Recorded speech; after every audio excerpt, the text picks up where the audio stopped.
Imagine New York in ruins. Imagine Ultron Sentinels guarding the streets, looking for heroes that they haven't killed yet.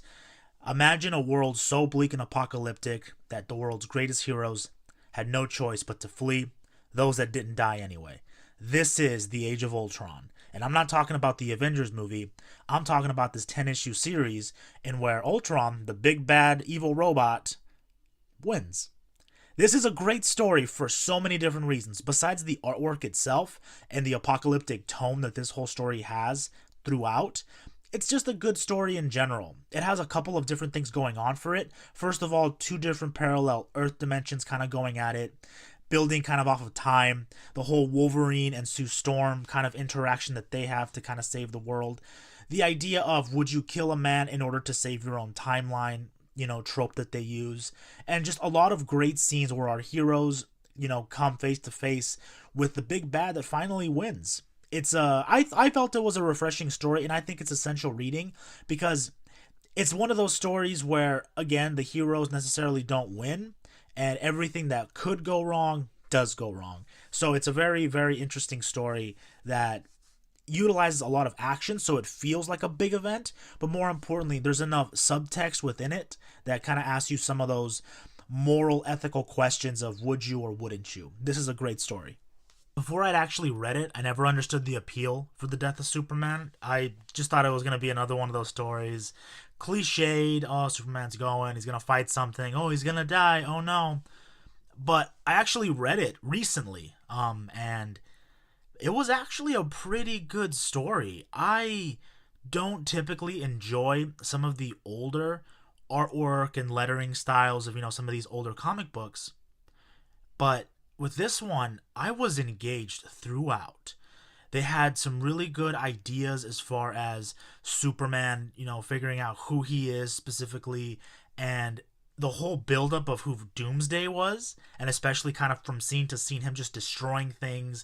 You felt like, oh, this looks like a tough bad guy. And even knowing beforehand, because this is an iconic scene, this is an iconic story, already knowing what's going to happen, because most people already do know, it still felt fresh. It still felt interesting. It still felt suspenseful. And the scenes where Superman and Doomsday are just fighting to the death feels so strong. Every single punch and kick and move, just you feel it. And I think that's what makes it such a good comic book reading experience.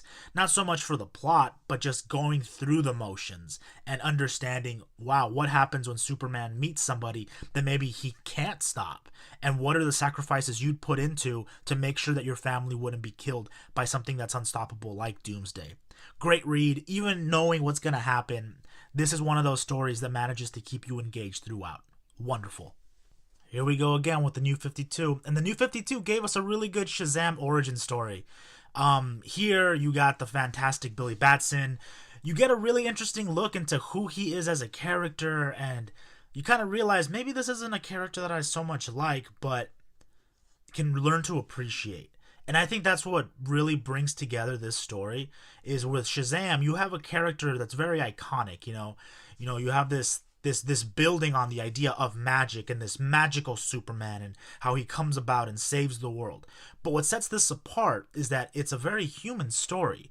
You kind of grow to appreciate the characters, and it feels very realistic, especially when you're dealing with like magic and stuff. But more importantly, you feel a connection to the characters, and because of this heartwarming connection, you want to get invested into the story of Billy Batson and his family, the Shazam family specifically, and how all of this works.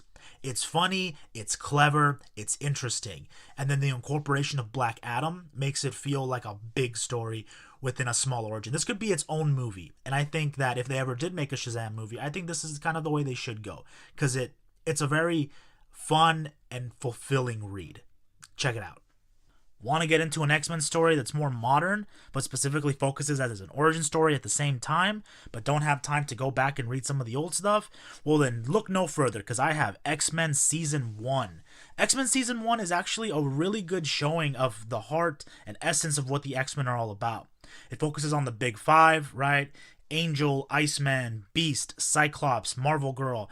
And through the eyes of Jean Grey, you really kind of get a sense of heart of the team. And you kind of see how these 5 people came together under the direction of Charles Xavier and the things that they had to do, specifically, the first year of, becoming superheroes or arguably becoming, child soldiers. This is a good story because it's fun, it's light, the art is beautiful, the coloring is fantastic, but above all else, it feels like an X-Men story, and it kind of gives you a better appreciation of who these characters were and why you should stick around and see the oncoming onslaught of different events that happen in the future for these wondrous characters. This is a must read. Here's a double dose of the New 52, and that's because everyone should really check out Superman and Wonder Woman, their collected stories, specifically Volume 1, Power Couple. Some of you might be saying, but Rafa, that's not how it's supposed to be. Superman's supposed to be with Lois.